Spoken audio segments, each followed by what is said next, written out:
Jonathan Arnolfo, perdón, Jonathan Arnolfo Pacheco Contreras, que es licenciado en enfermería, también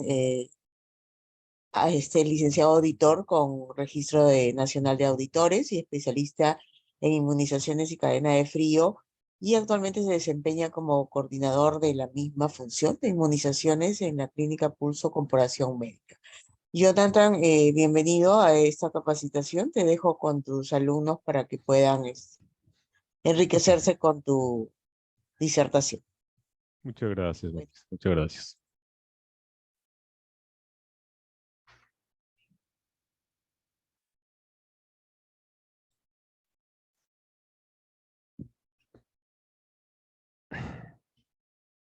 Bueno, buenas noches con todos los presentes. Agradecer a Escuela de Salud Almenara por la oportunidad brindada a mi persona. El que les habla es el licenciado Jonathan Pacheco Contreras, licenciado en enfermería, licenciado auditor, especialista en el área de inmunizaciones y cadena de frío. El día de hoy vamos a hablar sobre los cuidados hospitalarios y seguridad del paciente, ¿no? Como objetivo principal que tenemos al brindar nosotros un cuidado al paciente es reconocer la ética, la calidad del cuidado que brinda el profesional de salud. Todos nosotros, como profesionales de la salud, el cuidado se va a centrar en el paciente, en la persona. Pero para poder nosotros brindar el mejor cuidado, tenemos que siempre realizar la atención en base a la ética profesional.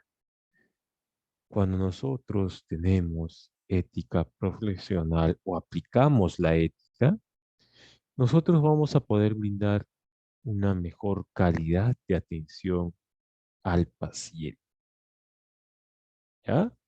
Hay que tener en cuenta eso. Nosotros como persona, al paciente, que es una persona, un paciente que puede tener cualquier tipo de enfermedad, cualquier padecimiento, esa persona, ese paciente, presenta una enfermedad, presenta un sufrimiento, se va a desesperar, presenta dolor y tiene sobre todo lo que es la esperanza. Lo cual, todo esto conlleva a que esa persona o a que ese paciente llegue a sentir o desear la ayuda de parte nuestra. Y nosotros, como profesionales de la salud, tenemos la obligación, aunque no es más por una obligación, sino más por amor o cariño al prójimo. Ese cariño tiene que ser reflejado. El cuidado que nosotros damos a esa persona con amabilidad, con respeto, con cariño, con amor, lo vamos a ver en el paciente. El paciente va a poderse recuperar, pero eso también va a depender mucho por parte de la colaboración del mismo paciente. Nosotros como profesionales tenemos que aliviar el dolor del paciente, disminuir su sufrimiento. Hay que disminuir la desesperación que tiene, el miedo, el temor. La enfermedad del paciente va a conllevar a que el paciente presente dolor, sufrimiento, desesperación. Pero hay algo muy importante, algo que nunca debe de perder el paciente, la esperanza. Dentro de la esperanza está la parte espiritual del paciente. Eso, no hay que hacerle perder la esperanza. El paciente aún debe creer que tiene esperanza de poder mejorar a pesar de que él pueda tener una enfermedad que sea terminal, ¿no? ¿O no? Lo que nunca debe perder es la esperanza. La ética del cuidado. Nosotros, para poder brindar un cuidado hospitalario, tenemos que aplicar siempre lo que es la ética del paciente, para poder saber cuidar o poder cuidar de la mejor manera al paciente. ¿Qué nos dice la ética del cuidado?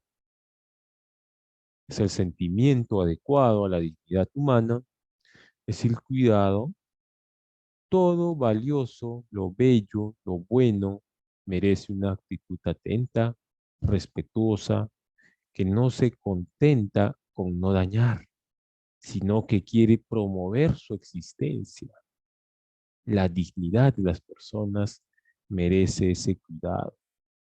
El cuidado es atento, es decir, presenta atención, tiene atenciones contra otra persona. La admiración también pertenece al régimen del aprecio. ¿Quién lo dice eso? Lo dice un teorista, que es José Antonio Marina. Él relata o él describe la forma del cuidado como lo más cercano, lo más valioso, o sea, rescata todo lo bueno de un profesional de la salud, cómo tiene que ser su desempeño en la atención del paciente. En cambio, otro teorista, nos dice Leonardo Boff, nos dice que el cuidado debe asumir una doble función: prevención de daños futuros, cura y regeneración por daños pasados. Una doble función, la cual nosotros como profesionales, al paciente, podemos darle recomendaciones. Esas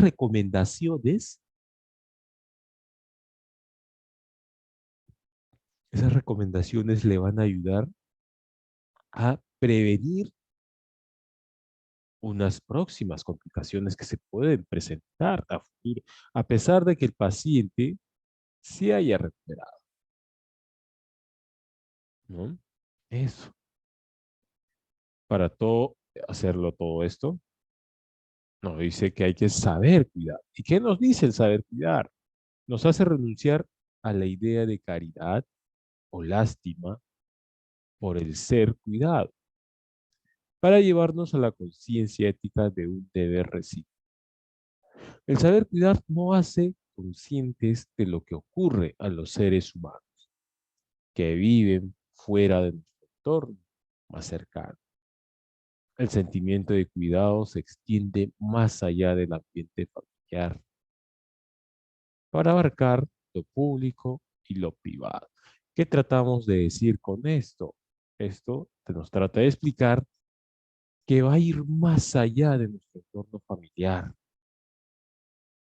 Nos olvidamos por una parte de la familia y pensamos como si estuviéramos tratando o atendiendo a un hijo, a un padre, una madre, a nuestros propios seres queridos.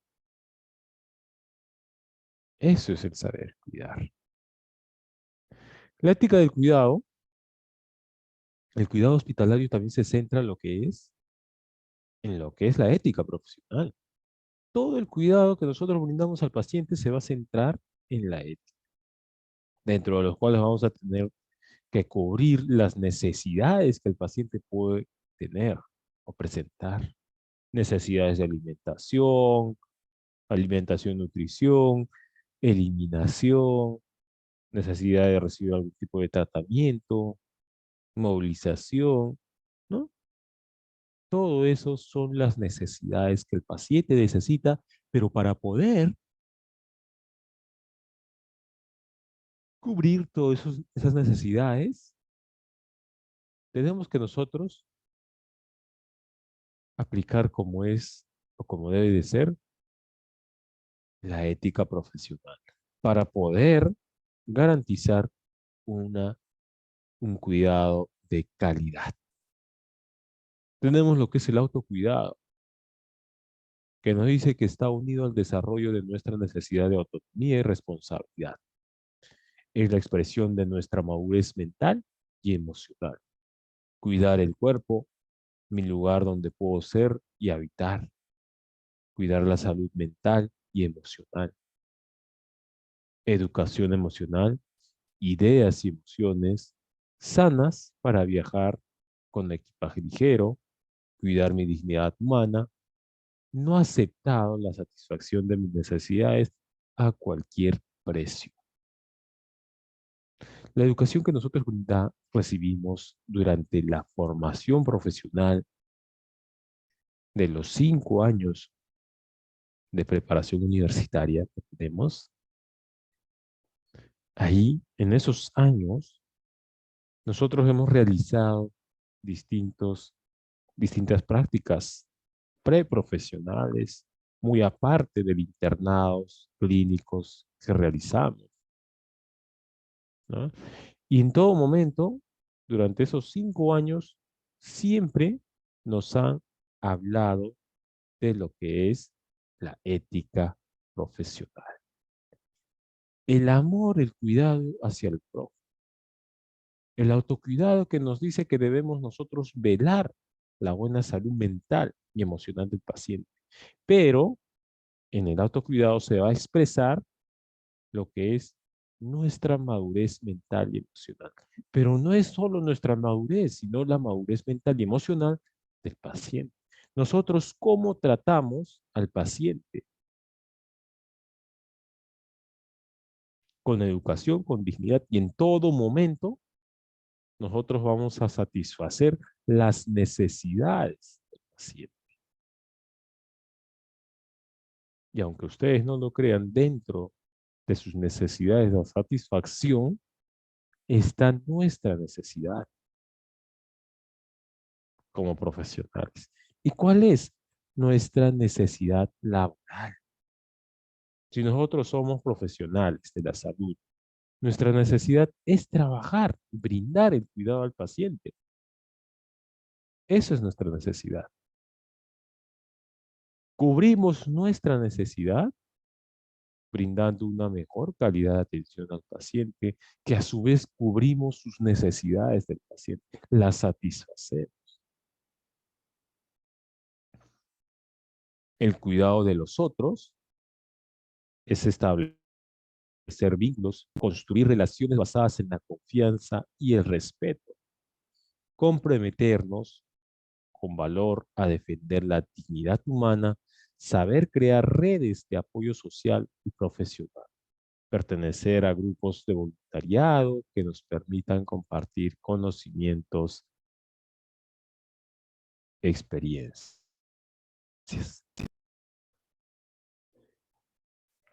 Quien nos dice eso nos dice María Ángela Aguilar Di Polar, la ética del cuidado.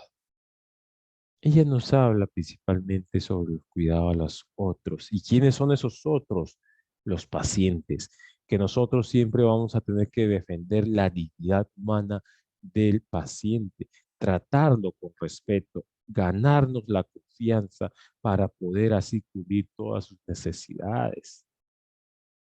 Nosotros, cuando atendemos a un paciente o llega por primera vez al servicio, nosotros no vamos a atenderle de frente. El paciente no va a colaborar de frente con nosotros, ¿no? No va a colaborar de frente con nosotros, ¿ya? Tenemos que hacer ganarnos su confianza.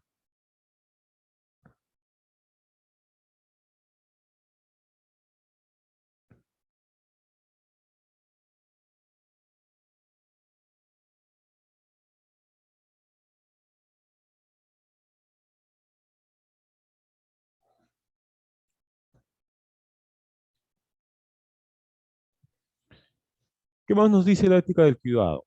Es proteger la vida atendiendo a unos principios, valores que deben orientar las acciones, es aplicar el cuidado de sí y de los demás seres humanos y las instituciones para poder mejorar la calidad de vida de otros. Aplicar también los principios de la ética, bioética, para lograr el bienestar tanto en el aspecto físico, emocional, psicológico, moral, teniendo siempre en cuenta que el paciente, vamos a tratar de cuidarlo como si fuera nuestro propio familiar. Y en todo momento nosotros tenemos que atender al paciente con respeto, con respeto,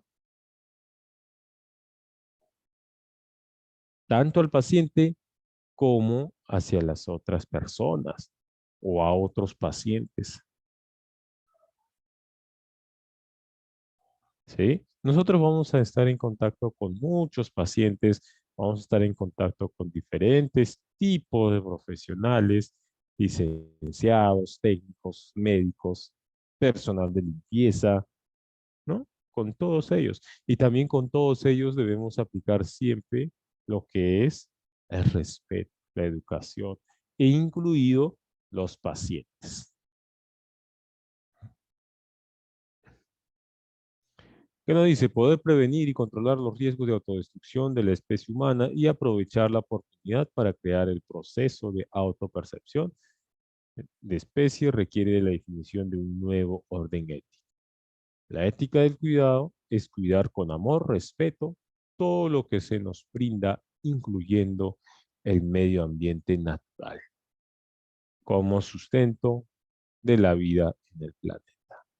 Cuando nosotros cuidamos a un paciente en un hospital, ¿cómo debe ser el cuidado? El trato debe ser humanizado, pero hoy en día se está aplicando este tipo de trato al paciente. No, no estamos aplicando el trato o el cuidado humanizado.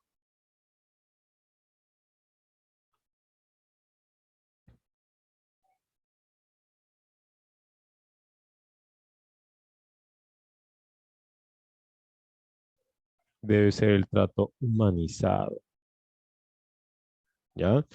Hay que mejorar, concientizar más que nada a todos los profesionales de la salud, incentivar, inculcar a que ellos tienen que brindar una atención de calidad.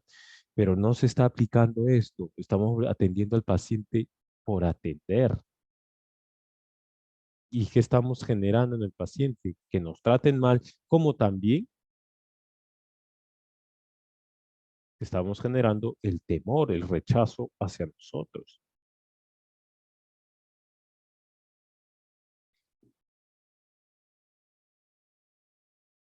¿Sí?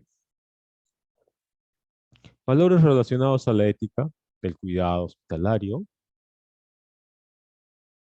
el amor, alteridad, protección, la confianza que debemos establecer en el paciente, el afecto que debemos establecerlo, la ayuda que vamos a tener que brindarlo constantemente. El cuidado va a ser que vamos a dar al paciente desde el momento que ingresa hasta el momento que el paciente sale de alta. El cuidado se va a brindar todos los días.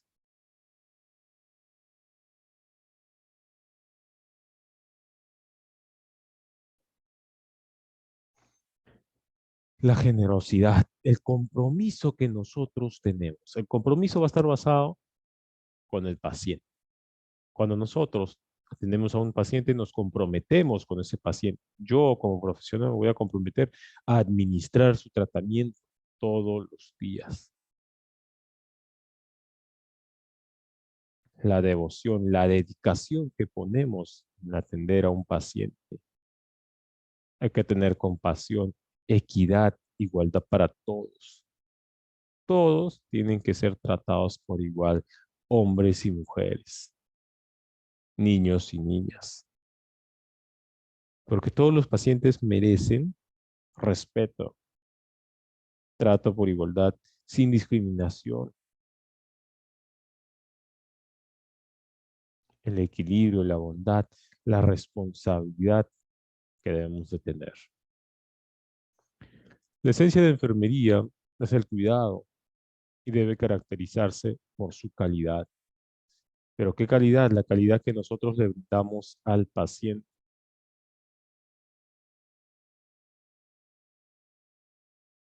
¿Ya?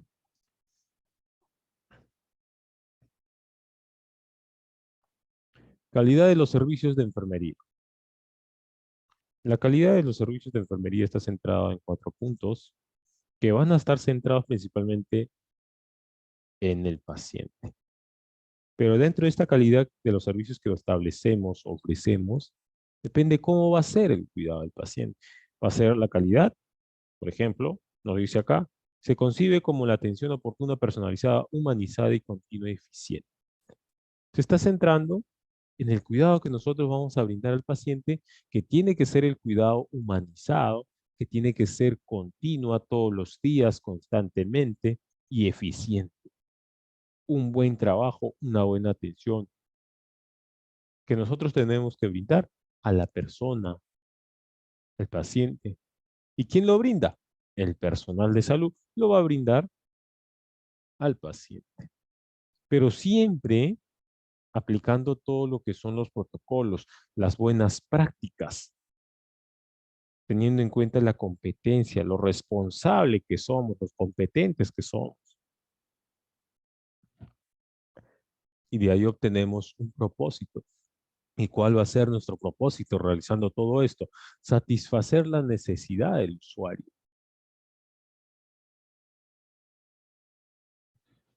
Eso va a ser nuestro propósito en todo momento. Satisfacer la necesidad del usuario. Pero dentro de esa su necesidad, ¿cuál va a ser o qué va a ser? Cubrir todo. Tal vez el paciente tiene lo que es dolor en la zona, por ejemplo, un dolor abdominal, o tiene una intervención quirúrgica y está presentando dolor. ¿Qué tenemos que hacer? Aliviar ese malestar, disminuir ese dolor. Le administraremos un analgésico o el antibiótico. Tal vez está presentando una infección y está haciendo fiebre. Le tendré que administrar su antibiótico, le administraré su paracetamol, o tal vez le están indicando diclofenaco, se le va a tener que administrar para disminuir el dolor.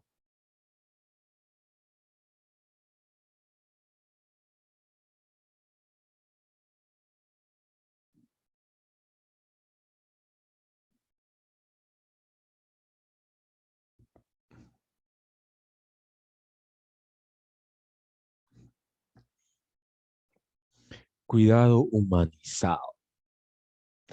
¿Qué es el cuidado humanizado? Viene a ser el buen trato hacia el paciente que vamos a brindar, que esto se va a centrar en una atención de calidad. O sea, que vamos a tener que hacer en el cuidado humanizado, hacer el bien. Nosotros para hacer un buen cuidado, una buena calidad de atención, tenemos que atender de calidad, de la mejor manera, siempre cubriendo todas sus necesidades del paciente, aplicando lo que son las competencias y un buen desempeño, ¿no? ¿Qué bueno dice?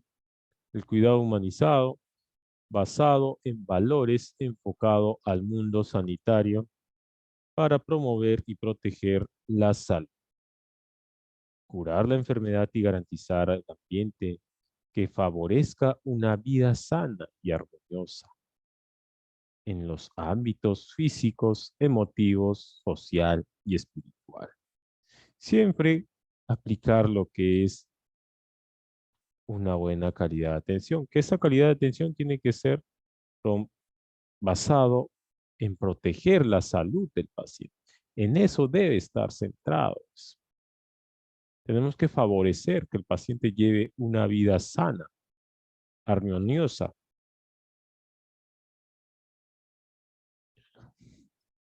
¿no? Armoniosa, tiene que estar basada en la atención del paciente. Tenemos que cubrir lo que es el cuidado humanizado, tener en cuenta lo que es la atención humanizada, cubrir más que nada lo que es el tratamiento, cumplimiento de sus tratamientos del paciente, porque el paciente puede presentar algún tipo de malestar. Tal vez presenta una cefalea, tal vez presenta su cefalea. ¿Qué vamos a tener que hacer? Revisar la historia clínica antes, ¿no? Siempre hay que revisar la historia clínica para poder administrar un medicamento. Si le vamos a administrar su medicamento, revisamos la historia clínica, le administramos el medicamento, lo registramos. ¿Cómo estamos encontrando al paciente? Vamos a la unidad del paciente,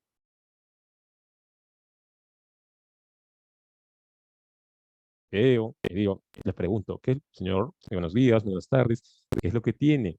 Dígame en qué lo puedo ayudar. Y ahí el paciente nos va a detallar todos sus malestares, todas sus molestias, su incomodidad. Y nosotros vamos a tener que trabajar más en el problema que más le molesta, el principal problema. Ese problema tenemos que trabajar. Vamos a tener que disminuir esa necesidad primero.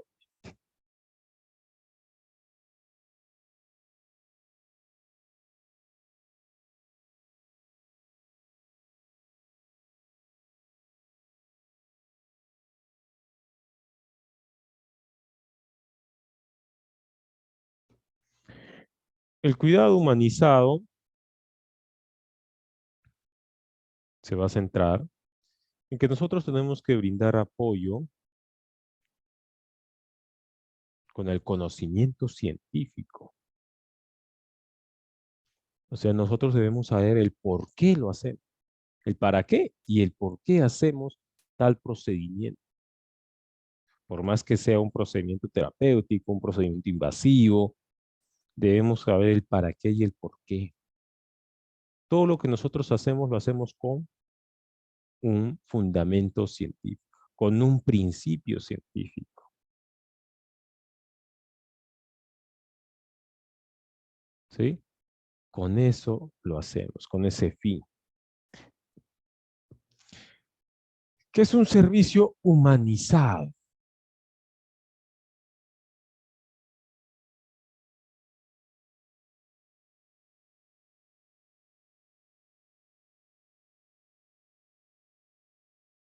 Nos dice que el servicio humanizado es aquel servicio o es aquel cuya razón debe ser estar al servicio de la persona. Nosotros nos centramos en la atención de la persona, pero nos dice ahí pensando y concebido en funciones del hombre, pero no solo de un hombre. Nosotros tenemos funciones, sí,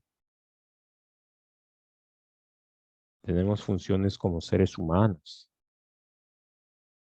pero esas funciones como seres humanos que tienen que ser basadas en el paciente, tenemos que ver que la actividad o el procedimiento que nosotros realicemos tiene que proteger la vida o la salud del paciente y se promueva su recuperación.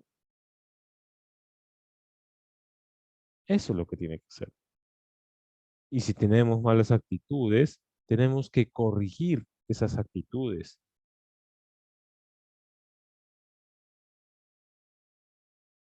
¿Ya? De participación al ciudadano que garantice la salud de todos los ciudadanos. Eso van a ser nuestras funciones. Garantizar en todo momento lo que es la participación de los ciudadanos, del paciente, todo eso. Y debe ser un sistema sanitario. En el establecimiento de salud, ¿ya? Debe ser un sistema sanitario. El centro de salud, hospital, clínica, Puesto de salud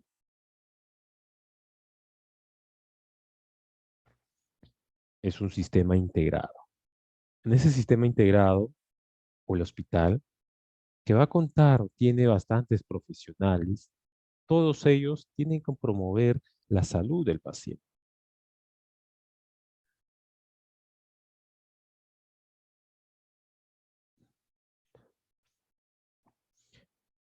Cuidar es dedicarse a un fin a la protección, un fin a la protección, la mejoría y la preservación de la dignidad del otro. Principios éticos, conocimiento, destreza, calidad humana. Esos cuatro son los puntos esenciales para poder cuidar a un paciente.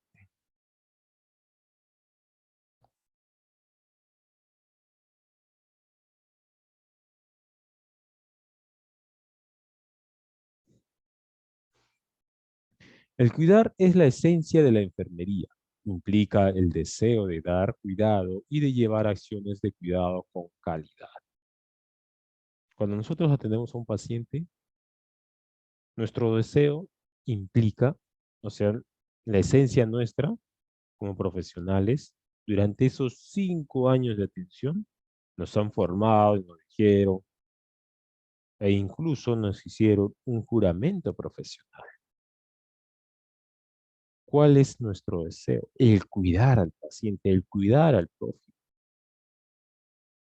Y que esa persona, con esos cuidados, va a mejorar la calidad de vida que tiene. O sea, nos dice llevar acciones de cuidado con calidad. Todos nosotros le enseñamos al paciente y ese paciente lo aprende, lo adquiere y cambia sus estilos de vida. Hay profesionales que nos dicen que el paciente no va a aprender. No, el paciente sí aprende. Lo único que nosotros debemos desarrollar o tener es paciencia, más dedicación. Eso es lo que tenemos que tener con los pacientes. Porque el paciente sí nos va a entender, sí va a aprender. No va a aprender todo al momento, no lo va a captar, pero sí vamos a obtener unos resultados en ellos que van a cambiar su estilo de vida. Van a tomar más conciencia. Ya tenemos ahí lo que es las necesidades del paciente. Y dentro de este cuidado hospitalario está lo que es también la seguridad del paciente. Tenemos que ver la necesidad de nutrición del paciente. Su nutrición, su alimentación, cómo está basado durante su permanencia en el hospital. Cómo va a ser la alimentación en el hospital y cómo va a ser su alimentación fuera del hospital, o sea, al alta.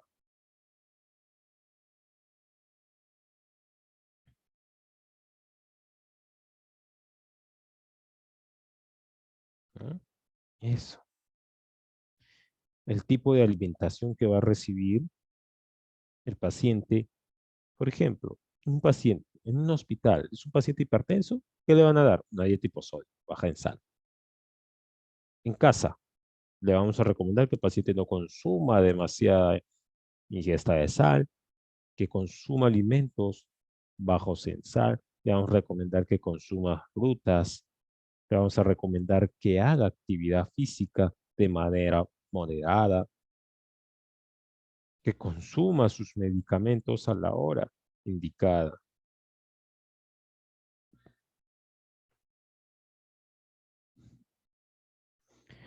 ¿Qué es la nutrición y la alimentación? Lo dice ahí, mientras que la alimentación es la elección, preparación y consumo de alimentos, lo cual tiene mucha relación con el entorno, las tradiciones, la economía, el lugar donde nosotros nos encontramos o donde vive el paciente. La alimentación saludable cumple necesidades nutricionales que necesita el cuerpo para mantener una buena salud. La alimentación es todo lo que nosotros consumimos. Todo, todo. Consumimos un pan, consumimos una verdura, consumimos carne, pollo, pescado, leche, huevo, todo lo que nosotros consumimos. Pero va a ser una alimentación balanceada. Ya no va a ser una alimentación saludable, no va a ser saludable, no va a ser balanceada. Cuando consumamos todo lo que son carbohidratos, grasa, bebidas gasificadas, pizzas, hamburguesas, llevemos una vida alimentaria desordenada. Ahí no es una alimentación saludable. No favorece al paciente en nada. Pero en cambio, una alimentación saludable sí favorece al paciente, nutre. Cuando nosotros consumimos el alimento saludable, vamos a tener una buena nutrición. ¿Qué va a hacer esta buena nutrición? Que tengamos una buena salud. ¿Y cómo va a ser esta nutrición? Nuestras células son los que se van a nutrir. Ellos se van a nutrir. ¿Gracias a qué? A la alimentación, al tipo de alimentación que nosotros llevamos.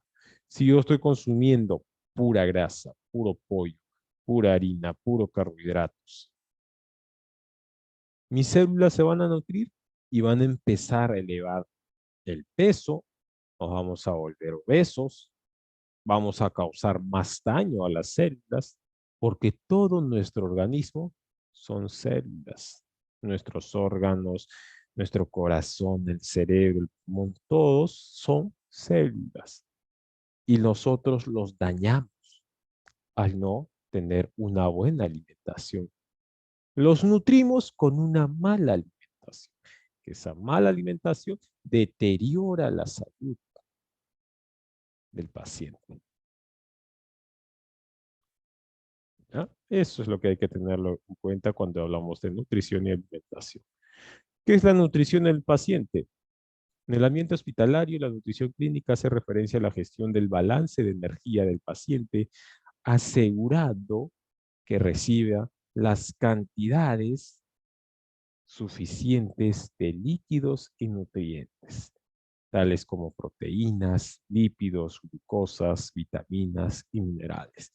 La nutrición o la alimentación del paciente para poderla nutrir y tenga una buena nutrición, ese alimento que ingiera tiene que contener proteínas, lípidos, glucosa, vitaminas y minerales para que se favorezca la nutrición del paciente y se favorezca en la recuperación de la salud.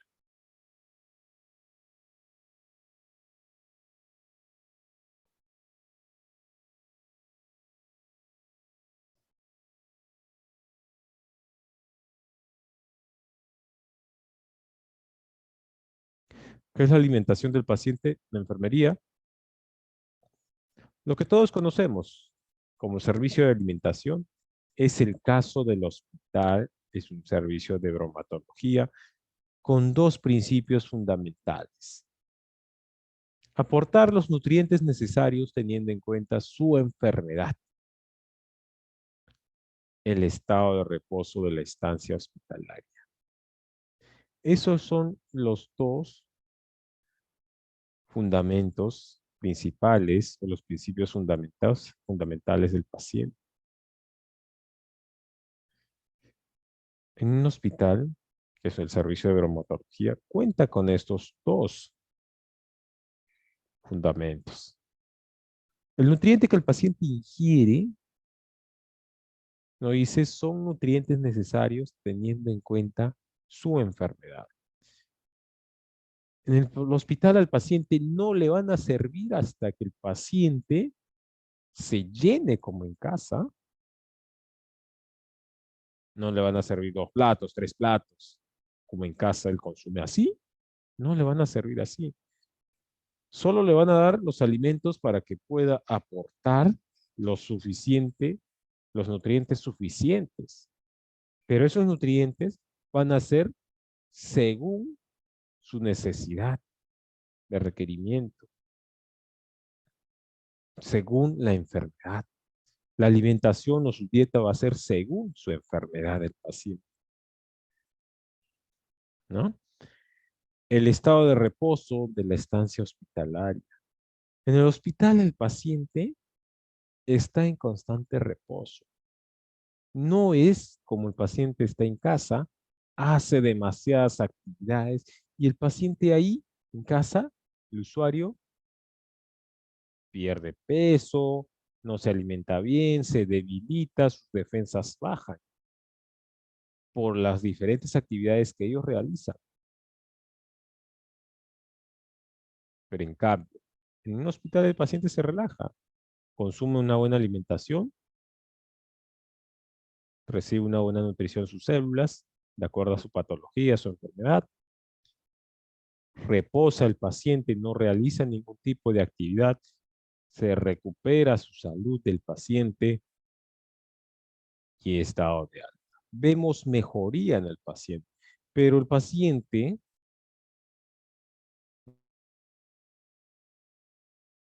va a salir de alta, se va a su casa, va a regresar a su mismo estilo de vida. Algunos pacientes van a mejorar, van a cambiar ese estilo de vida, van a seguir las indicaciones dadas, las recomendaciones dadas, porque ellos ya toman conciencia en qué manera afecta su salud.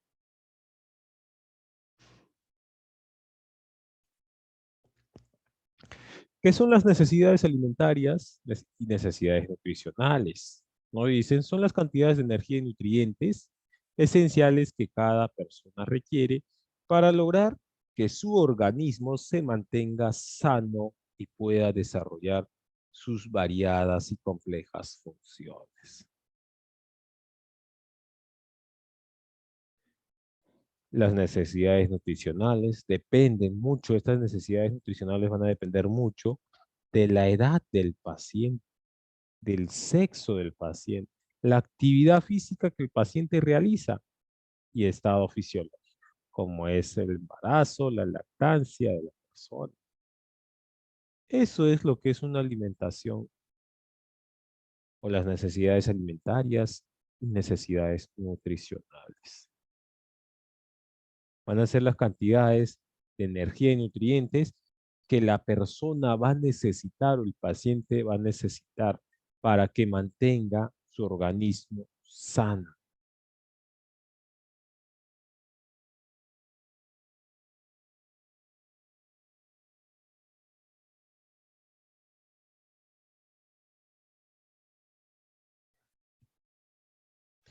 ¿Por qué es importante instruir al paciente sobre las necesidades nutricionales?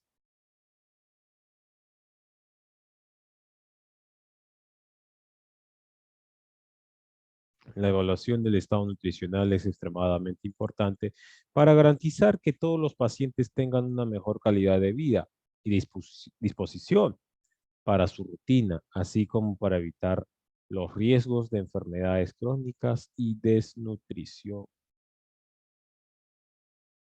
Cuando el paciente no consume alimentos, va a perder peso, se va a desnutrir,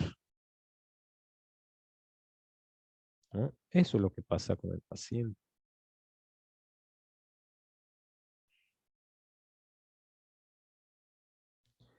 ¿Cuáles son los tres tipos de necesidades que deben satisfacer los nutrientes?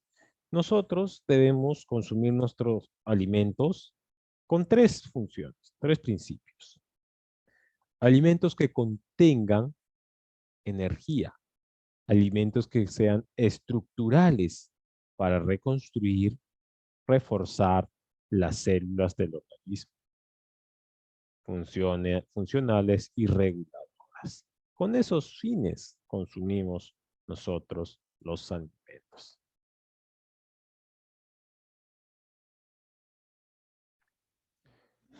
¿Qué relación tiene con la salud, la nutrición y el bienestar? ¿Qué relación tiene la nutrición con la salud y el bienestar?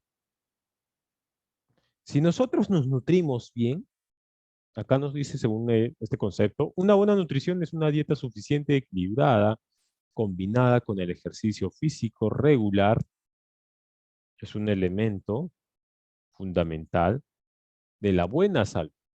Una mala nutrición puede reducir la inmunidad, aumentar la vulnerabilidad a las enfermedades, alterar el desarrollo físico y mental y reducir la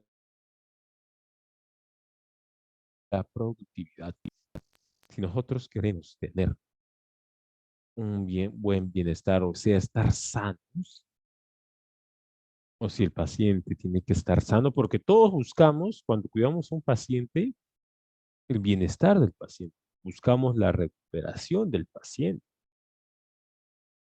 El paciente cuando está enfermo, su apetito disminuye, no desea consumir sus alimentos. Si los consume en mínima cantidad,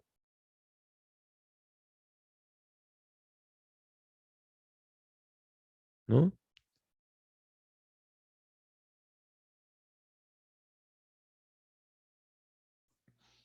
Consume en mínima cantidad, no consume nada. ¿Por qué no va a consumir? Porque el paciente está presentando algún malestar, alguna incomodidad. Es por eso. Pero para que el paciente pueda ingerir sus alimentos, como debe de ser, nosotros vamos a tener que tratar el problema que está presentando. Y así el paciente va a poder ingerir su alimentación poco a poco. Va a mejorar su alimentación. La alimentación con el tratamiento tienen que trabajar juntos de la mano.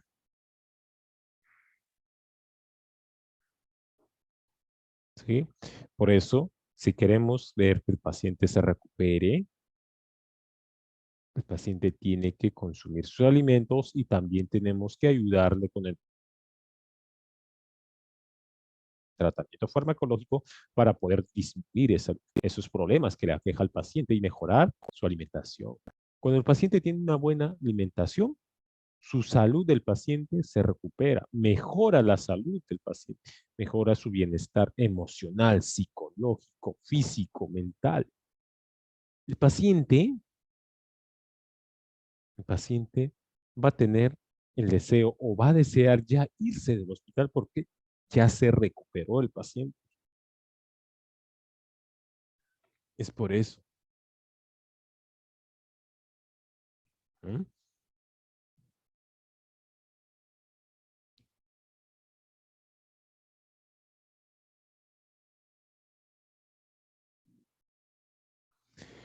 ¿Qué tipos de alimentos, qué tipo de alimentación existe en enfermería? Nosotros conocemos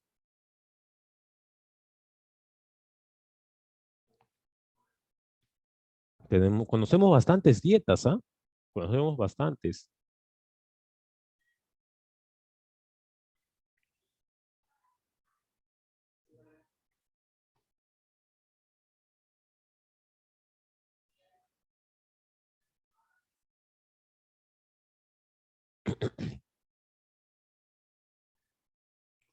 Tenemos lo que son la dieta basal, dieta líquida, dieta semilíquida, blanda, astringente, dieta especial que le damos por sonda nasogástrica, una sonda enteral, que damos alimento licuado, ¿no?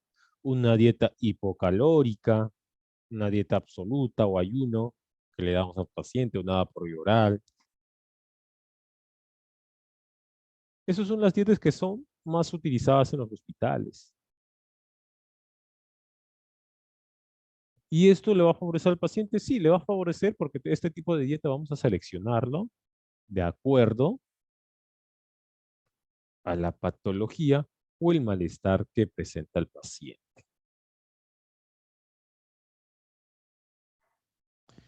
¿Qué tipo de alimentación necesita un paciente hospitalizado?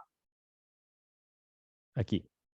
Se debe dar mayor importancia en suplir los nutrientes básicos requeridos en paciente hospitalizado con el consumo de 1.400 a 2.100 calorías por día para un adulto promedio de 70 kilogramos, con un soporte nutricional especializado y adecuado que cumpla los estándares de calidad. El paciente hospitalizado debe consumir de 1.400 a 2.100 calorías. Pero esas calorías tienen que cumplir con los estándares requeridos para el paciente. Es una nutrición especializada. Es por ello que en los hospitales ya contamos con los nutricionistas. Y ellos son los personal o los profesionales especializados para brindar una mejor nutrición en el paciente. Y ellos nos van a indicar cuánto es la cantidad de aporte calórico, cuánto es la cantidad de proteínas que está consumiendo el paciente, ¿no? Eso hay que tener en cuenta. La nutrición en el paciente oncológico, por ejemplo, ¿qué nos dice? La nutrición oncológica se realiza para asegurar que el paciente con cáncer reciba los nutrientes y vitaminas necesarios para que su cuerpo funcione correctamente durante el tratamiento y post-tratamiento. Es un paciente terminal. Ese paciente terminal oncológico, su problema va a ser de toda su vida. Va a perder peso por el tratamiento que está sometido. Y ese paciente necesita nutrientes. Le van a dar nutrición parenteral incluso. Dentro de esa alimentación que tiene que recibir, nutrientes y vitaminas. ¿Pero para qué? ¿Para qué le van a dar todo eso? Para que sus células funcionen correctamente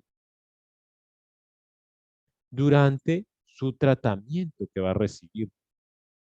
Todo el tiempo va a tener que recibir alimentos que contengan bastantes nutrientes y bastantes vitaminas.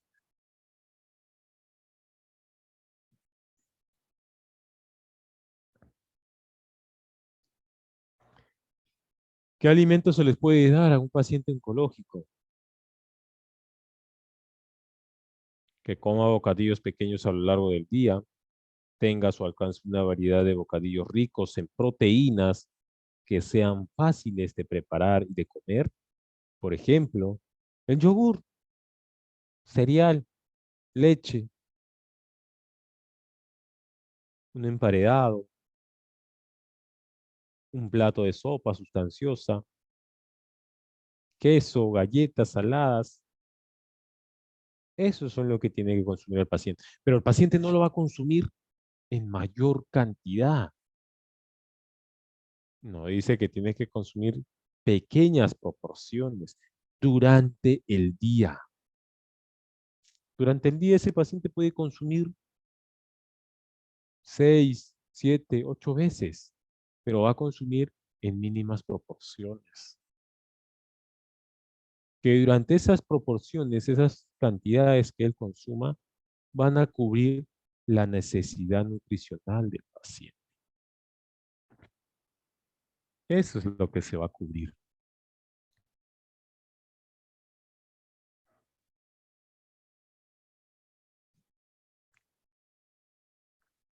Que debe comer una persona o un paciente que tenga demencia. Se le recomienda que consuma alimentos como el salmón, atún, las sardinas, espinaca, repollo, espárragos, los huevos, aceite de oliva, la palta, nueces y semillas secas o frutos secos, frutillas, frambuesas, arándanos, la cúrcuma, las almejas, ostras, mejillones, frutas y jugos vegetales. Eso es lo que debe consumir el adulto o el paciente que presenta demencia. esos tipos de alimentos. ¿Qué alimentos no debe consumir una persona con demencia? No debe consumir alimentos como son pizza, grasa, alimentos fritos, alimentos que contengan demasiada condimentación, comida rápida, la margarina, aderezo, alimentos aderezados o aderezos para ensaladas que se utilizan, como es la vinagreta, ¿no? Utilizan eso para las ensaladas, productos envasados. ¿Por qué no los productos envasados? Porque tienen demasiados conservantes. No deben consumir grasas. Evitar el consumo de grasas trans. Eso es lo que debe evitarse en el paciente con demencia senil, ¿no? ¿Qué se puede hacer para mejorar la nutrición? ¿Qué podemos hacer? Primero, para mejorar la nutrición en el paciente hospitalizado, lo que tenemos que hacer es reflexionar. Reflexionar sobre todo en los hábitos que el paciente tiene de alimentación. ¿Qué tipo de alimentación está recibiendo? Ajá. Tal vez ese paciente tiene una alimentación desorganizada, que no es una alimentación saludable. Tenemos que analizar alimentos buenos como los alimentos malos.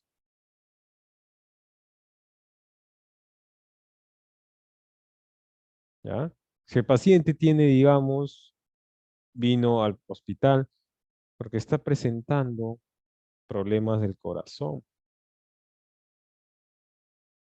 y es un paciente obeso, tiene una alimentación desorganizada, consume alimentos malos. Vamos a tener que recomendar el consumo de alimentos bajos en grasa, alimentos que le tengan que favorecer, alimentos buenos, saludables. Eso le vamos a tener que dar a ese paciente. En eso vamos a tener que reflexionar. Recomendarle a él también que consuma alimentos saludables. Si el paciente estaba recibiendo o consumía su pizza, su pollo, harinas, carbohidratos, esos alimentos tienen que ser reemplazados por alimentos saludables.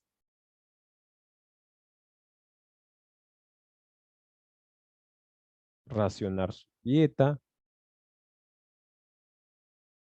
Tenemos que racionar sus dietas, darle alimentos balanceados, darle ensaladas, recomendarle lo que es la actividad física.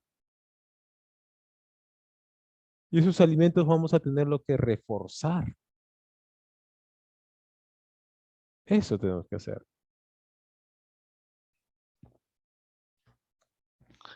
Y tenemos lo que es la necesidad de eliminar.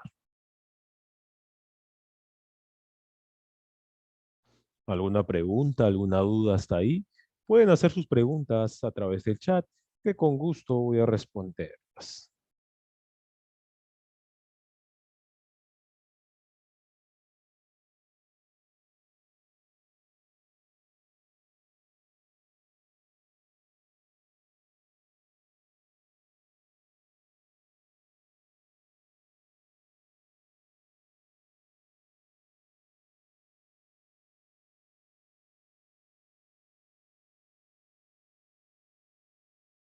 No, basta.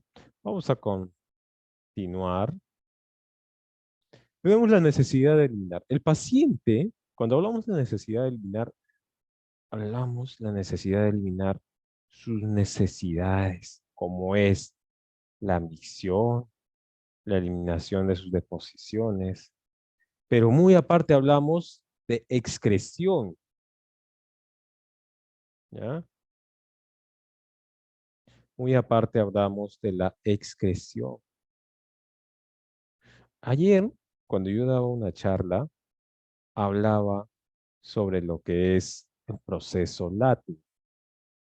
Cuando yo ayer hablaba del proceso lácteo, hablábamos del proceso de absorción, liberación, distribución, metabolismo y eliminación. Ese mismo proceso cumple la alimentación. Ese mismo proceso. Consumimos un alimento, ese alimento se libera.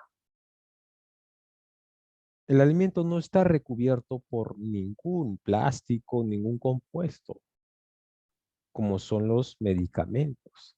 E ingiere, se libera, se degrada, se dispersa. Eso también cumple los alimentos que nosotros ingerimos. Se absorbe en nuestro estómago, en el intestino empieza a absorberse. De ahí pasa a la distribución. ¿Qué cosas se van a absorber?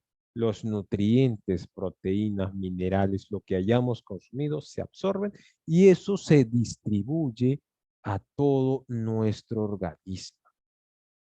¿Pero se van a absorber todos? No, se van a absorber según el requerimiento de nuestro organismo. Solo lo que nuestro organismo requiere van a ser absorbidos. Solo eso van a ser absorbidos. Luego viene la distribución, se distribuye por todo nuestro organismo. ¿Por qué? Recuerden que yo les dije que nuestras células, nuestro organismo está conformado por células. Y nuestras células tienen un núcleo. Por ejemplo, nosotros somos la célula. ¿Cuál va a ser nuestro núcleo? Nuestro corazón. Nuestro corazón es una célula también. ¿Necesita nutrirse? Sí, necesita nutrirse para que siga su funcionamiento con normalidad. Nuestro cerebro necesita nutrirse, sí, también necesita nutrirse. Si no se nutre, no va a funcionar como debe de ser,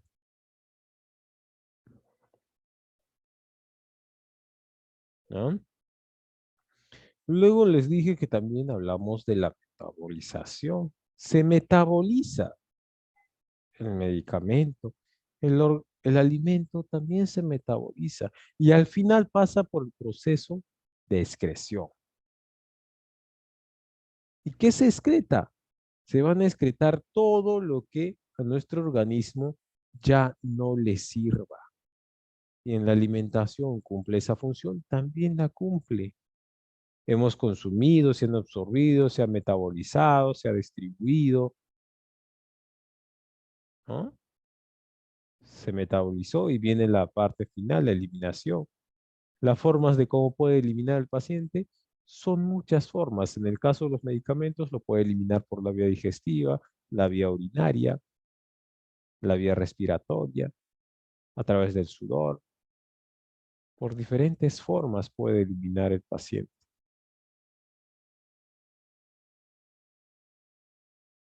¿ya? Esa misma función cumple nuestro organismo. Consumimos todo y al final lo que ya no le sirve lo va a eliminar.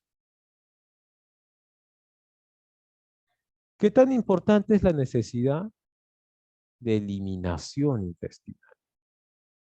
Pero no solo hablamos de eliminación intestinal, sino también hablamos de eliminación binaria. Ahora voy a hablarles sobre lo que es eliminación intestinal. Nos dice, mediante la eliminación intestinal se expulsa al exterior las sustancias que no pueden ser absorbidas por la sangre y que no son asimilables por el organismo. El conjunto de sustancias que se eliminan constituyen las heces. Estas están formadas por residuos alimentarios, secreciones, células descamadas de los intestinos y bacterias. En resumen, lo que ya no ha sido absorbido o sintetizado por el organismo. O sea, los desechos van a ser eliminados por la vía digestiva. convertidas en deposiciones o heces, dentro de las cuales se va a eliminar células muertas, los residuos de los alimentos que hayan consumido esos pacientes, se eliminan las bacterias.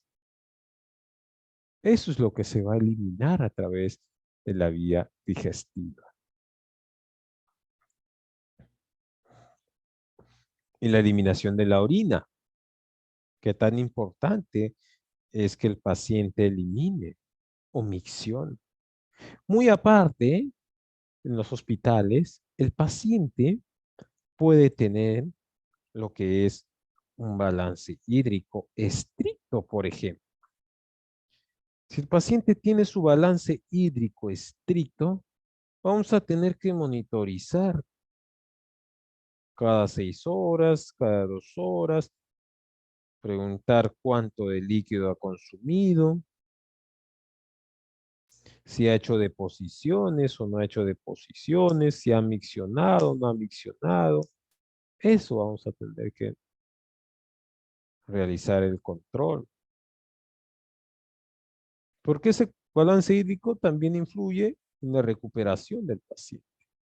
Cuando es el balance positivo, es mayor, el paciente se está recuperando. Pero si el balance es negativo y es mayor, el paciente no se está recuperando.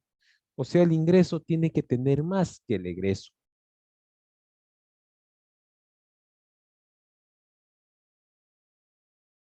¿Ya? Si el paciente tiene un balance hídrico, está con balance hídrico estricto, va a eliminar sus deposiciones, va a miccionar, vamos a llevar al registro. Y tenemos que ver cómo es su ingesta, si el paciente tiene mayor pérdida, mayor egreso o mayor ingreso. Si tiene mayor egreso, el paciente no se está recuperando. Su egreso tiene que ser menor. Van a ver ustedes que hay mayor egreso y menor ingreso. Van a encontrar esos pacientes. Importancia de la eliminación urinaria. Filtra la sangre a través del riñón de sustancias innecesarias, tales como la urea, exceso de agua, electrolitos, glucosa, aminoácidos, ácido úrico y creatinina, manteniendo así el equilibrio. Esta sustancia eliminada es la orina. A través del riñón va a filtrar todos los desechos convertidos en orina, como son minerales, la creatinina, el ácido úrico, los electrolitos, la glucosa. Todo eso va a filtrar a través del riñón y se va a convertir en orina, la cual eso el paciente los va a eliminar.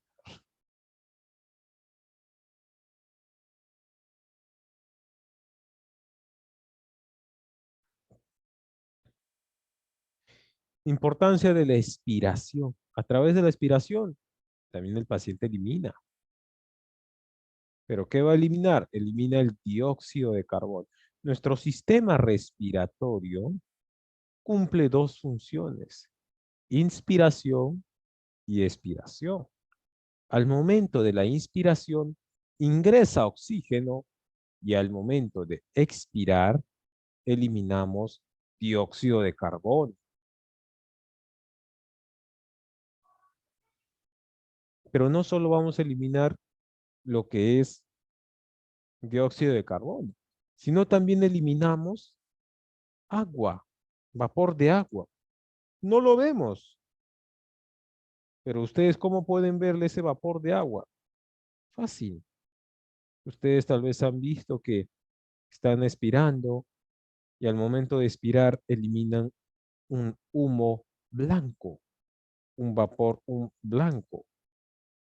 Ese es el vapor, ¿sí? Eso es el vapor. También se hace la eliminación a través de la sudoración. La necesidad es eliminación por medio de la sudoración. A través del sudor, el paciente elimina lo que es agua, electrolitos, como son el sodio, el cloro, el potasio, y otros productos de excreción como la orina. Y mucho más si todavía el paciente está hospitalizado. Va a eliminar todas las toxinas que nuestro cuerpo tiene. Todo eso va a eliminar el paciente por medio de la sudoración. Que también esas toxinas son eliminadas por la vía digestiva, por la vía respiratoria, por la orina. Cualquiera de estas dos vías es eliminada diferentes tipos de toxinas. Toxinas que podemos consumir, ingerirlas a través de los alimentos, a través de los medicamentos, o todo eso que puede consumir el paciente durante su permanencia en el hospital.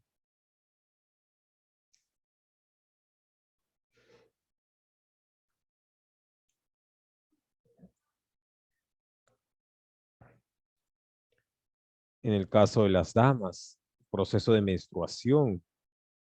A través de la menstruación también se elimina.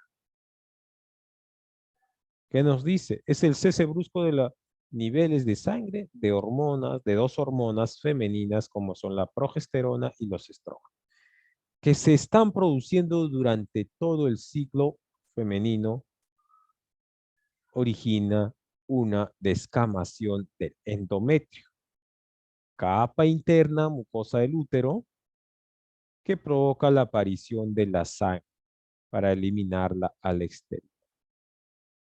Se eliminan todas esas sustancias porque al momento de la menstruación se produce una descamación de las paredes del útero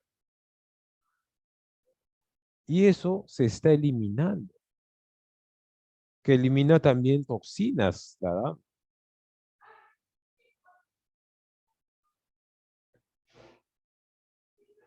¿Cómo llegar a cabo la recogida de la eliminación del paciente? Lo podemos llevar a cabo con la entrevista y otro, la inspección. Nos dice acá el cuidador se lava las manos y se pone los guantes, o se limpia el glande con una gasa estéril y antiséptico, o se desecha en la botella los primeros ml de la micción y el resto se recoge en el bote, teniendo especial cuidado de no tocar por dentro y de cerrarlo inmediatamente. ¿En qué caso es eso? El paciente tal vez estamos haciendo una recolección de orina. Esa recolección de orina también cuenta como balance hídrico para reportarlo, porque es una pérdida que está teniendo el paciente. Si el paciente está con sonda vesical, esa sonda vesical está conectada a una bolsa colectora. Y en la bolsa colectora tienen las unidades de medida. Tienen la capacidad de 1 litro, 2 litros, 1,5 litros. Y esa cantidad tenemos que registrarlo. Esa es una obtención de datos que lo estoy viendo, ¿no? Que lo estoy viendo y como también lo tengo registrado.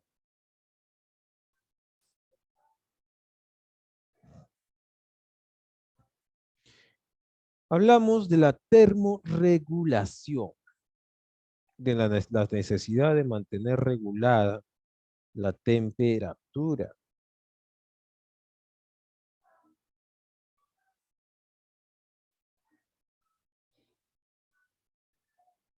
La termorregulación. En la termorregulación tenemos que ver principalmente el mantenimiento, la temperatura corporal del paciente. En el hospital, nosotros tenemos que tener en cuenta que debemos mantener en todo momento la temperatura, ¿no? Que tenemos que tener en todo momento, mantener la temperatura del paciente.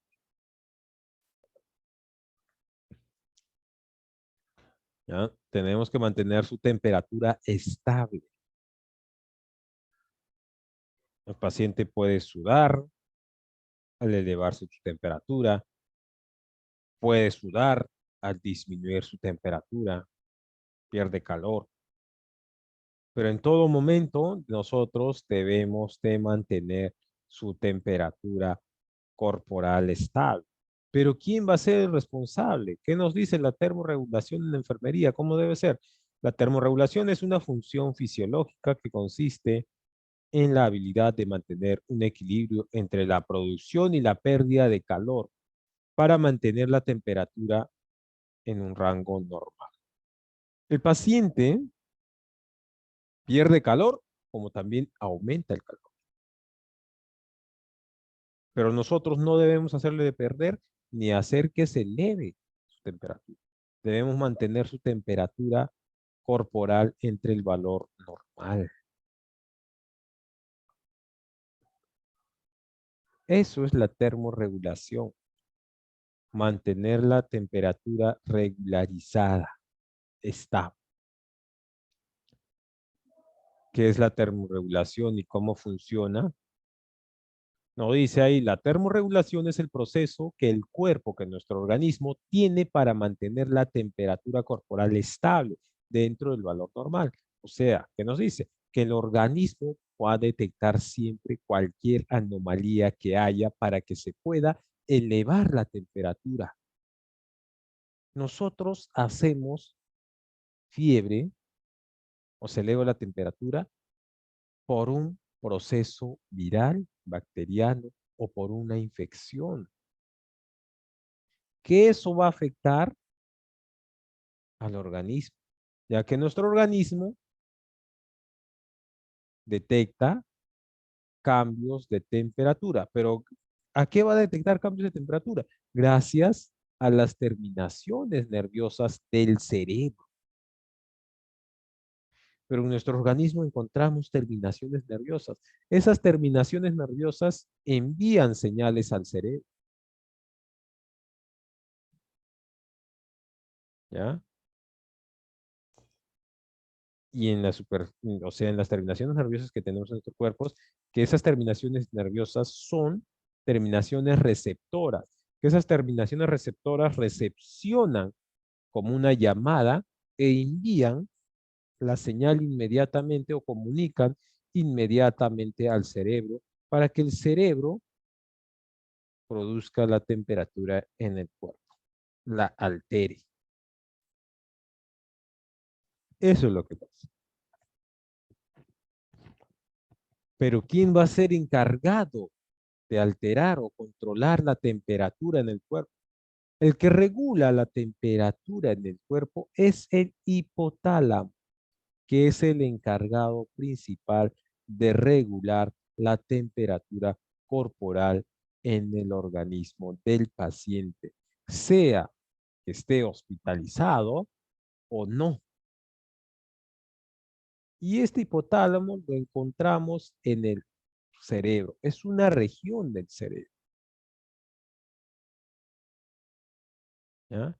Eso es. El hipotálamo es el centro termorregulador de la temperatura.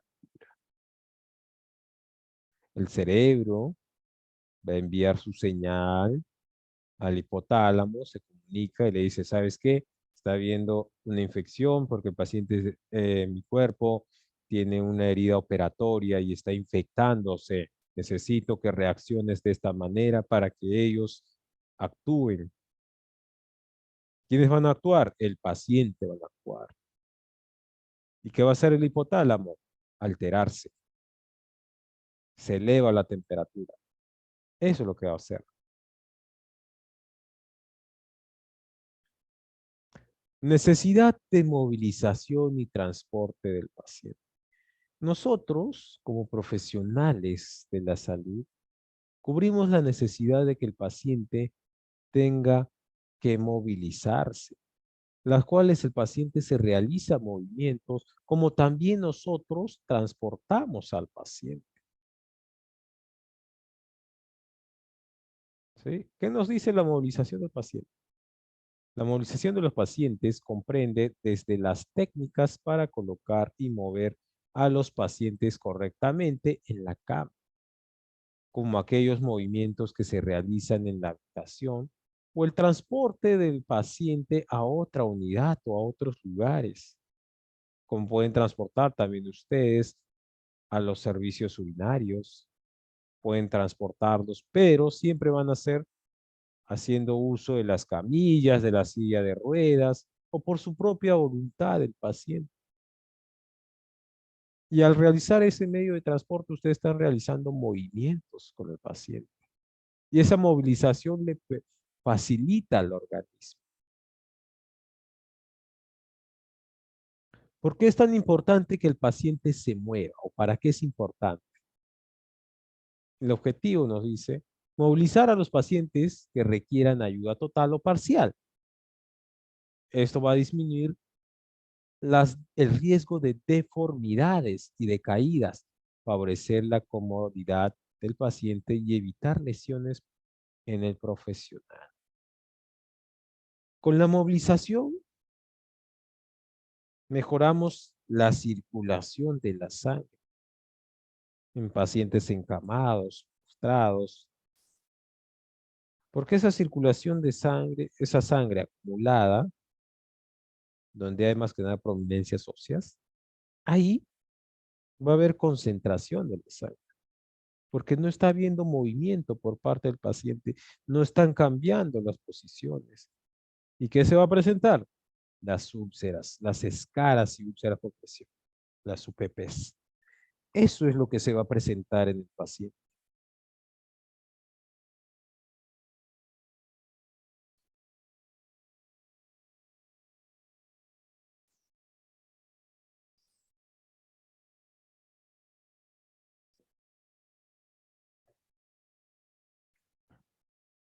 ¿Cuáles son los tipos de movilización del paciente? Tenemos dos tipos de movilizaciones que vamos a realizar con el paciente.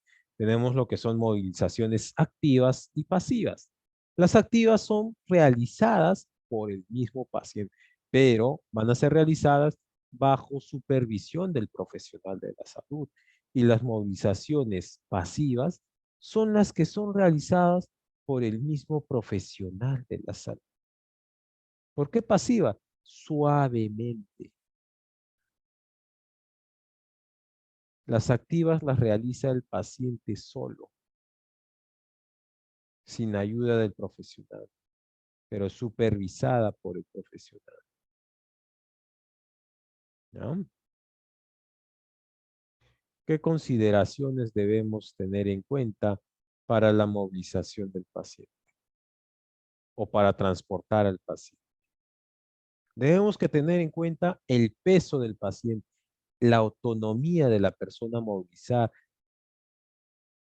Debemos tener en cuenta el tipo de diagnóstico del paciente, si lo amerita o no lo amerita. Tenemos que tener la necesidad de pedir o solicitar ayuda de un compañero para realizar el transporte de cama, de traslado de camillas, cama, de silla de ruedas a cama, de cama a silla de ruedas.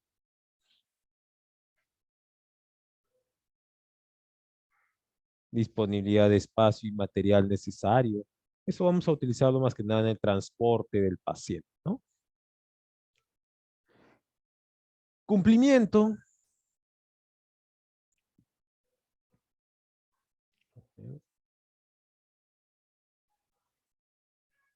Cumplimiento terapéutico y éxito de la farmacoterapia. Si nosotros queremos que el paciente presente una recuperación, tenemos que ver también el cuidado terapéutico del paciente. Y nosotros como profesionales debemos cumplir el tratamiento terapéutico del paciente, ¿no?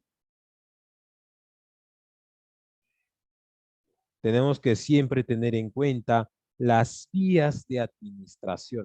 Al momento de administrar medicamentos hay que tener en cuenta las vías de administración. ¿Por qué vía va a ser administrada el medicamento? ¿Por vía oral, vía intravenosa, vía intramuscular, vía intradérmica, subcutánea, oral, oftálmica? ¿Por qué vía va a ser administrado el tratamiento del paciente?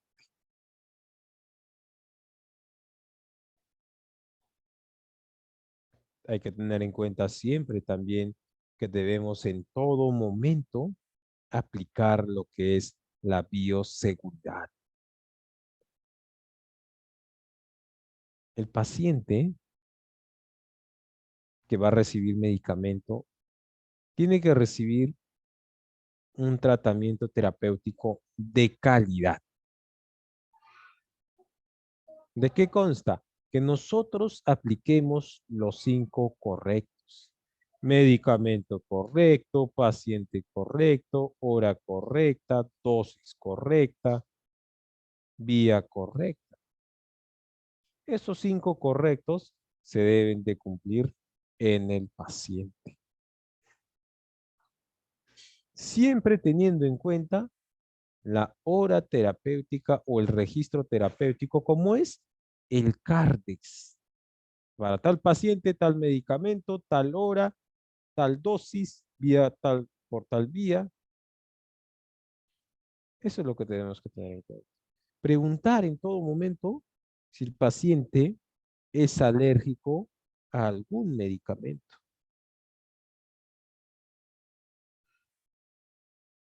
¿Sí?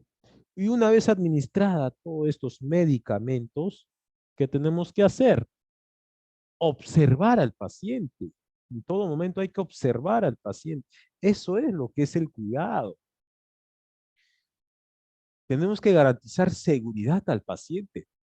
Si nosotros no monitoreamos al paciente, le administramos y le dejamos ahí al paciente con su medicación, ¿qué tal al paciente le chocó? No le he observado, le chocó.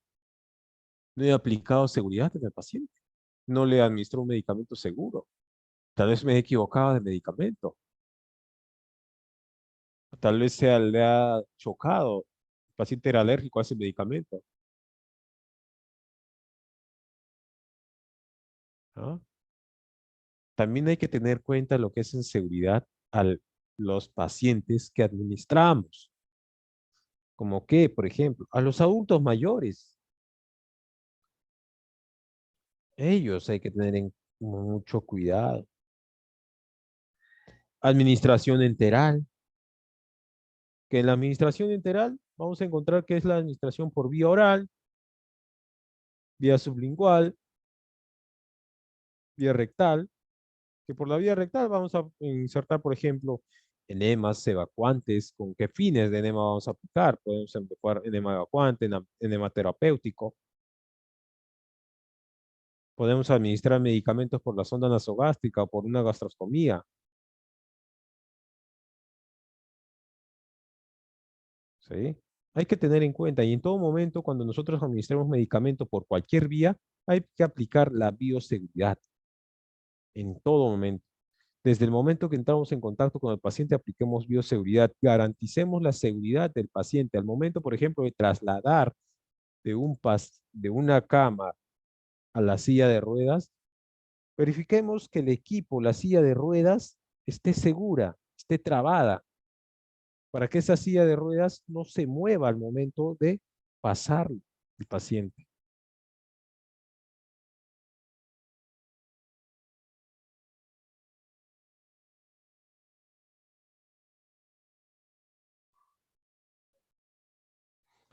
Administración por vía oral, sublingual. Hay diferentes medicamentos que podemos administrar por vía oral, por vía sublingual. Los de vía sublingual, el medicamento se coloca por debajo de la lengua. El de medicamento por vía oral, que sigue siendo oral, con la única diferencia que está colocado por debajo de la lengua. Pero el medicamento administrado por vía oral, sublingual, ingiere a la cavidad oral. El paciente lo consume.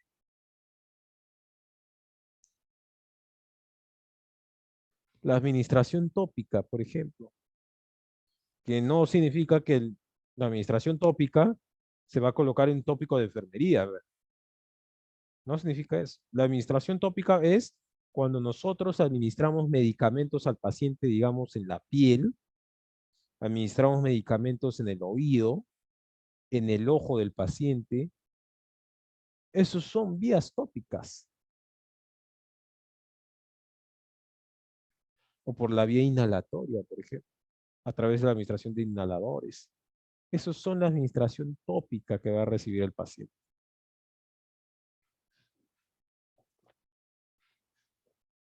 Tenemos la administración transdérmica, que esa administración transdérmica, ¿en qué consta? Consta en colocar parches en determinados lugares del cuerpo con distintos tipos de funciones.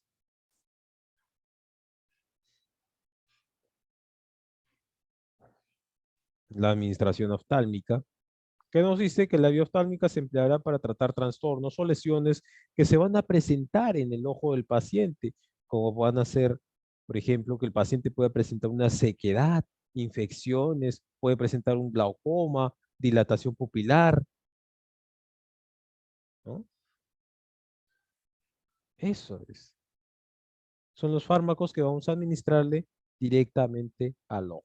Pero también encontramos fármacos que son irritantes, pero que son de beneficio para el paciente, que medicamentos que están disponibles en diferentes presentaciones, como son en gotas, pomadas, ¿no? La administración nasal, que vamos a hacer una instilación nasal al paciente, que le vamos a instilar, por ejemplo, le colocamos, le hacemos una instilación, o por ejemplo, le podemos hacer aplicar a un paciente pediátrico, por ejemplo, a un bebé, está con un resfrío, le colocamos ahí el Rinovebé, gotas o en spray, que van a hacer la ventaja, por ejemplo, de eso va a ser que facilite la dilución de la secreción, que ahí está bien seco, pegada y adherida a a la nariz, a las fosas nasales, que van a hacer que disminuya la respiración. Y una vez aplicada esta solución, que se va a hacer el Rinovebé, va a facilitar que se mejore la respiración en el paciente.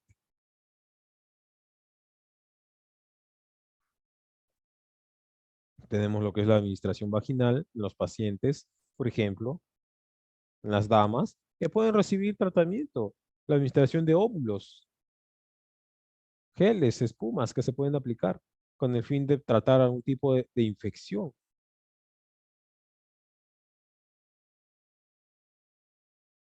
La administración rectal. Hay que tener mucho cuidado, aplicar siempre seguridad al paciente. La seguridad que vamos a brindar al paciente es que el paciente colabore con nosotros, el paciente no tenga temor a que se le pueda realizar determinados procedimientos. Por ejemplo, aplicar lo que es un enema en el paciente es un procedimiento invasivo, un procedimiento doloroso, que eso tiene que ser seguro para el paciente. Tenemos que ofrecer seguridad al paciente en todo momento. Tengo que hacer la preparación física, psicológica al paciente, explicarle sobre el procedimiento al paciente para poder obtener la colaboración del paciente. ¿Cuáles son los cuidados de enfermería que van a recibir estos pacientes? Tenemos el cuidado en todo momento garantizar un correcto funcionamiento del sistema. ¿Qué sistema? Nuestro organismo o su organismo. Pero muy aparte, garantizar su funcionamiento, sino garantizar que nosotros tengamos todos los materiales disponibles para poder realizar un buen cuidado. Hay que hacer la valoración clínica del paciente, valoración física, psicológica del paciente. Si el paciente tiene conectado vías periféricas, ver la permeabilidad de esas vías. Si tiene conectadas ondas nasogástricas o está colocado lo que son una vía o un ventilador mecánico, hay que ver que esos dispositivos estén funcionando correctamente. Si hay presencia de secreciones, hacer lo que es la aspiración de secreción. Si tiene radiografías indicadas, laboratorios, hay que buscar la interpretación. Hay que hacer cambios de posiciones, cambios posturales. Monitorización de los signos vitales del paciente. Si el paciente requiere administración de oxígeno, ¿a cuántos litros? ¿Por cuánto tiempo?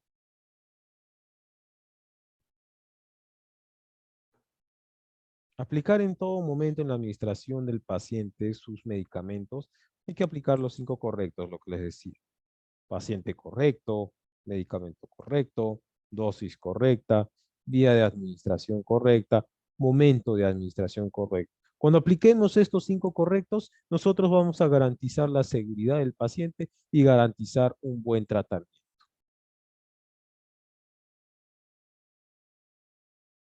Responsabilidad de nosotros como profesional de enfermería en el caso de preparación de medicamentos. Yo preparo, yo administro, yo registro y yo respondo. Nosotros somos responsables de todo lo que hacemos directamente con el paciente. Estas son las reglas, por ejemplo, para administrar una medicación segura. Administrar el medicamento correcto al paciente. Administración del medicamento al paciente correcto. Administrar la dosis indicada. No voy a administrarle una dosis menos. Digamos, si le están indicando amoxicilina a un paciente adulto de 28 años, le están indicando amoxicilina por vía oral, me están indicando 500 miligramos, yo no le voy a administrar lo que son 250 o 125. Tengo que administrar los 500 miligramos, porque si yo le administro una dosis menor, no voy a obtener un efecto deseado. Y no puedo administrarlo más de lo que me han indicado en esa hora, porque voy a producir un daño en el estómago del paciente. Siempre administremos el medicamento por la vía correcta, la hora correcta, y hay que seleccionar los medicamentos que le corresponden a ese paciente. Y como conclusiones finales, por ejemplo, nosotros como profesionales tenemos que tener una visión y nuestra visión tiene que estar centrada a futuro. Cuando atendamos a un paciente, obtengamos una visión y una misión. Nuestra visión, que vamos a buscar en el paciente, que el paciente se recupere de salud. Y el objetivo y nuestra misión, brindar calidad de atención al paciente durante su estancia. ¿Ya? ¿Qué más? Se debe considerar que tanto el hombre como la mujer de hace unas décadas estaba condicionado por una visión mucho más estructurada, en donde el hombre era el que basaba las reglas, en la mujer la empatía por el otro. No, hoy en día se da el trato por igual, igualdad de género. ¿Ya? Tanto hombres y mujeres tienen el mismo derecho, tienen que recibir el mismo trato por igual, el mismo tipo de atención de calidad a cualquier tipo de paciente, cualquiera. Pero siempre vamos a hacer énfasis en los pacientes de acuerdo a su diagnóstico, de acuerdo al estado de salud que se encuentra. Si es un adulto mayor que tiene una enfermedad terminal, tengo que brindar un cuidado especializado, pero también teniendo en cuenta que los otros pacientes tienen derecho a recibir la misma calidad de atención. No igualito, sino recibir el mismo trato que está recibiendo ese paciente. Nosotros nos debemos comprometer en todo momento con los pacientes, porque nuestro objetivo principal es velar la recuperación del paciente, que el paciente se recupere. Nosotros nunca debemos inducir la muerte del paciente, debemos procurar que el paciente viva, continúe con vida. Nosotros como profesionales de salud defendemos la vida, pero no podemos evitarla. ¿Sí? Eso sería todo. ¿Preguntas? A ver, parece que sí había preguntas aquí. A ver, vamos a responder las preguntas. Un paciente con hipertensión, lo recomendable es darle una dieta baja en sol, baja en sal, una dieta baja en azúcar también. Lo principalmente hay que darle alimentos balanceados, bajos en carbohidratos, bajos en sal. Paciente oncológico, deben consumir alimentos lácteos, está prohibido. Los lácteos no, los lácteos sí están prohibidos en los pacientes oncológicos, pero tenemos algunos yogures, por ejemplo, yogures que son deslactosados, ¿no? Eso puede consumir el paciente. pero en mínimas proporciones.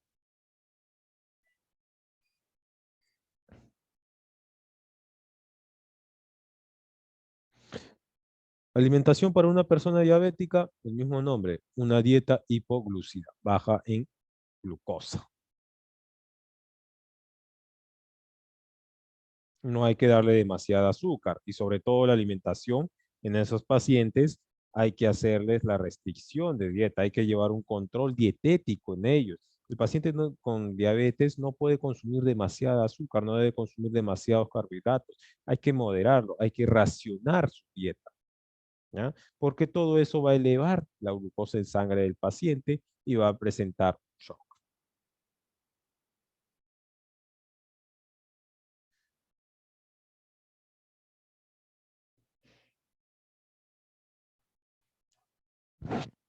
¿Alguna otra pregunta, alguna otra duda?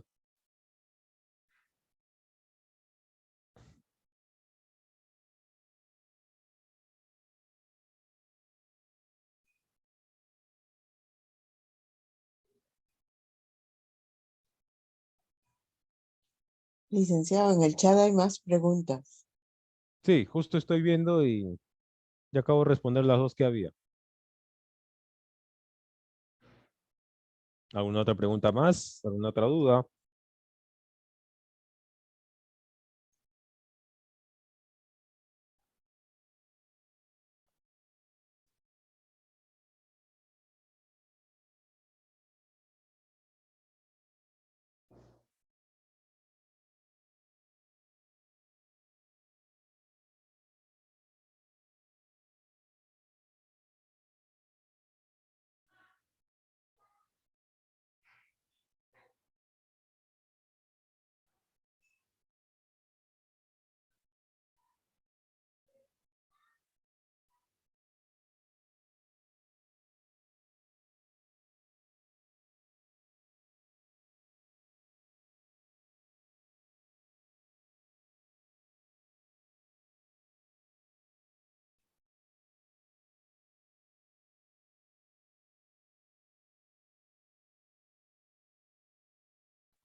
¿Alguna pregunta? ¿Alguna duda? ¿Todo está claro?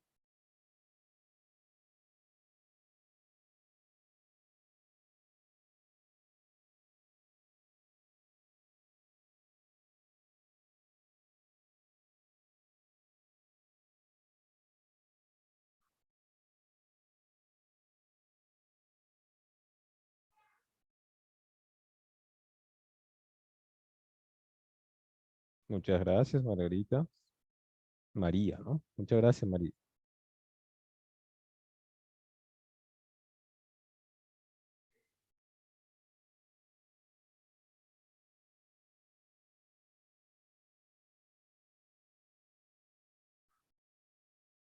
Muchas gracias, Sandra.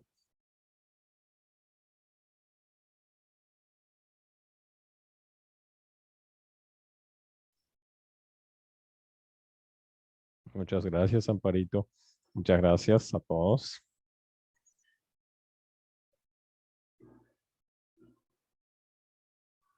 Bueno, parece que no hay ninguna pregunta. Creo que podemos dar como finalizado.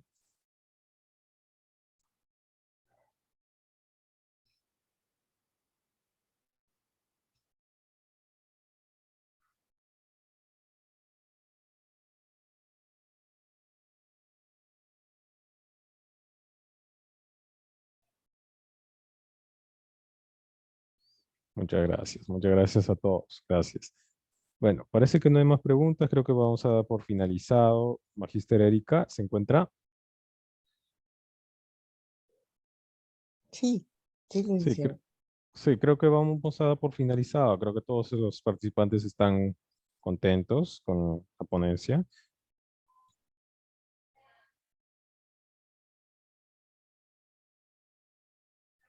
Acá hay una pregunta. A ver, a ver, ya, a ver, a ver. Aparte de su dieta balanceada, ¿qué más le puedo ayudar a un diabético? Ya. Lo que tú tienes que hacer con un paciente diabético principalmente es llevar un control estricto de su glucosa. Yo te recomiendo que tú hagas un balance. pero tu balance tiene que estar basado en el tipo de alimentación de tu paciente que va a recibir. Tienes que hacerle su dosaje de glucosa todos los días, hacerte como un cardex, un balance, la hora indicada, si está recibiendo insulina, qué tipo de insulina está recibiendo el paciente, a qué hora tienes que administrarle, cada qué tiempo la alimentación, ¿no? Más que nada, llevarle una alimentación saludable, pero racionando el tipo de alimentación. Si tu paciente solía comer 3 panes o 2 panes, esa alimentación, esa cantidad de panes ya va a ser demasiado para el paciente diabético, porque vamos a hacer que se eleve la glucosa con él. Lo que tenemos que hacer es racionar esa cantidad. Vamos a tener que reducirle a un pan o a o medio pan, pero vamos a tener que darle panes integrales, ¿no? Eso. Y en lo que es fruta, por ejemplo, también vamos a disminuir, racionar el tipo de frutas, el tipo de alimentación, también racionarle. Todo hay que racionar en el paciente. Ya no va a consumir demasiado alimento, demasiado volumen, ¿no? Hay una manito levantada. Isaguirre, acá. Isaguirre, Changañeva. ¿Qué más tengo? Una noche, ¿qué tipo de fruta? Ya. En el paciente diabético, en sí, evitamos más que nada el consumo de todas las frutas. El paciente diabético, en la última charla que he tenido, recomiendan consumir todos los tipos de fruta, todas, pero hay que evitar que el paciente diabético consuma el mango, porque el mango tiene más concentración de azúcar, de fructosa, que lo que es, por ejemplo, la papaya, la pera, la sandía. Lo que tenemos que hacer en todos ellos es que consuma sí su fruta, pero en mínima proporción. Puede consumir fruta, pero en mínima proporción. Durante el día puede comer, digamos, del plátano que le damos, un platanito isla le podemos dar. No le vamos a dar un plátano entero, porque si ustedes le dan el plátano entero a la media hora, ustedes háganle control de su glucosa, van a ver que se va a elevar más rápido. Lo recomendable de ese plátano es que ustedes lo den una cuarta parte, solo para poder cubrir ese deseo del paciente, nada más, porque el paciente en todo momento va a desear consumir todo lo que es azúcar. Eso es lo que pasa en el paciente diabético, ¿no? Listo. ¿Alguna otra pregunta? ¿Alguna otra duda?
Bueno, parece que ahora sí, no hay más preguntas.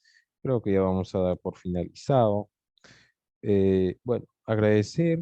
Es, acá hay una pregunta, justo, se me salió un control. Si una persona recién en un control salió elevado de la hemoglobina conciliada, ¿es posible que con dieta estricta se le pueda regular? Sí, en esos pacientes con una hemoglobina glucosiliada sí se le puede regular la esos valores de glucosiliada, la hemoglobina y la glucosa, sí se le va a poder regular, pero siempre y cuando nosotros ahí no le vamos a presionar al paciente. Estemos pendientes del paciente en su alimentación. Ahí sí lo vamos a poder regular, ¿ya? hay que estar. La respuesta es que sí lo vamos a poder regular con una dieta estricta en ese paciente. Si la glucosa está debajo de lo normal, ¿qué se le puede dar? Ya, lo principal, tu paciente tal vez está su glucosa por debajo de lo normal, tu paciente puede entrar en shock. ¿Por qué están entrando en shock, tu paciente? Porque le falta azúcar. Dale lo que es, el paciente le da shock, es un paciente diabético, necesita azúcar su organismo. Dale lo que es un caramelito de limón o algún tipo de caramelo que contenga azúcar. Pero le vas a dar una mínima proporción como primeros auxilios. No tienes tal vez su insulina, porque su insulina que tiene que recibir, te has olvidado, le va a ayudar a regular eso, va a ser muy lento. Yo te recomiendo de manera preventiva de primeros auxilios que tú le des un caramelito que tenga azúcar. Dale eso, inmediatamente tu paciente va a recuperar la conciencia, ya va a empezar a salir de ese shock y tú lo que vas a hacer es llevarle al hospital más cercano.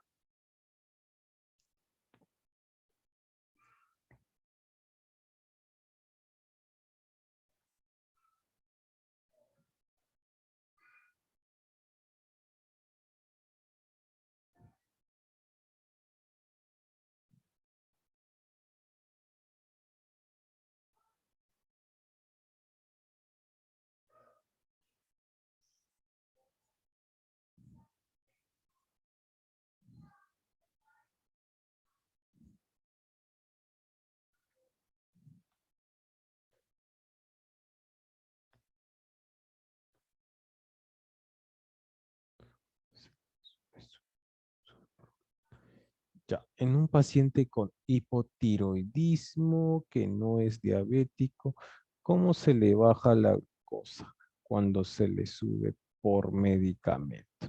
Ya, cuando se le sube al paciente la glucosa, pero que es subida por medicamentos, primero hay que evaluar qué tipo de medicamento está recibiendo, porque no todos los medicamentos que el paciente reciba o se le administre van a producir ese efecto. O otro puede ser que el medicamento que el paciente consume para hipotiroidismo, ¿no?, esté afectando más a la elevación de su glucosa del paciente. Pero en ese paciente con hipotiroidismo se eleva su glucosa. ¿Por qué? Porque el paciente está utilizando más las reservas de glucosa que nosotros tenemos en el organismo. Muy aparte de que su paciente altere qué tipo de medicamento estará recibiendo para hipotiroidismo, para que altere lo que es su glucosa. Necesitaría saber ese medicamento para poderte decir principalmente qué es lo que vas a tener que hacer. Pero lo normal, lo que hacemos en ese caso de pacientes que reciben tratamiento para hipotiroidismo o se les sube la glucosa por algún tipo de medicamento, de manera emergente, lo que hacemos en un hospital es estabilizar al paciente, regular la cantidad de glucosa en sangre. No le administramos de frente un suero glucosilado, sino lo que hacemos es la administración de cloruro de sodio. Le podemos administrar lo que es una metformina o una insulina, sí se le puede administrar porque eso le ayuda a regular la insulina en sangre y va a hacer que el azúcar también disminuya. Hay que saber también la manera de ese medicamento que le estamos administrando, de qué manera actúa en el organismo del paciente, ¿no?